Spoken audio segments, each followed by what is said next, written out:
ശരി, ഇറക്കിക്കോ. എന്ത് വേണം? 4500 രൂപയാവും. അയ്യോ, 4500 രൂപയോ?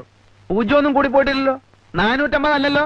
അല്ല, 4500 ഒരു പൈസ കുറഞ്ഞാൽ ഇതിവിടെ ഞങ്ങൾ ഇറക്കില്ല, വേറെ ആരും ഇട്ട് ഇറക്കാനും പോകുന്നില്ല. ന്യായമായിട്ടുള്ള കൂലി പറ. ഇത്രയും സാധനങ്ങൾ ഇവിടെ ഇറക്കാനുണ്ട്. ഒരു അരമണിക്കൂർ നേരത്തെ പണിയേ ഉള്ളൂ. എന്റെ കയ്യിൽ ആകെ 1000 രൂപയേ ഉള്ളൂ. എനിക്ക് വേറെ ഒരുപാട് ആവശ്യങ്ങളുണ്ട്. ഇതിൽ നിന്ന് ഒരു 500 രൂപ ഞാൻ നിങ്ങൾക്ക് തരും. ഞാൻ കൂടെ സഹായിക്കാം. നമുക്ക് എല്ലാവർക്കും കൂടെ ഒരു അരമണിക്കൂർ കാര്യങ്ങൾ തീർക്കാൻ തന്നെ വാണ്ടേ? കടപേടിച്ച് പന്തളത്തി എന്നപ്പോ പന്തവും കുത്തിപ്പട പന്തളത്തോട്ടെന്ന് പറഞ്ഞ പോലെ ആയല്ലോ.